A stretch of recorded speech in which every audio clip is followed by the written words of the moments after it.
تعال اقول لك مين اجمد سماش برجر.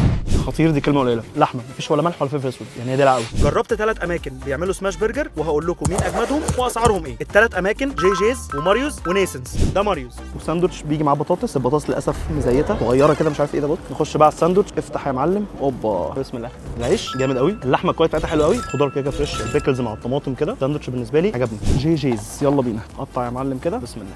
خطير دي كلمه قليله. كواليتي الجبنه فظيع، اللحمه باين قوي يعني كواليتي اللحمه حاسس بيه حلوه قوي قوي قوي. كل دول حلوين بس جيجز بالنسبه لي عظيم. نيسنس. افتح يا معلم. البصل حراق، اول مره اقولها في حياتي. للاسف العيش مش عاجبني خالص، العيش مش فريش. الخضار تمام فريش لطيف. بص هو طعم اللحمه لحمه مفيش ولا ملح ولا فلفل اسود، نفس الانجريدينتس. الجبنه مش حاسس بيها خالص يعني مش قويه تقريبا، ده اقل واحد فيهم لحد دلوقتي. نخش بقى على البطاطس بسم الله. فللاسف البطاطس عاديه.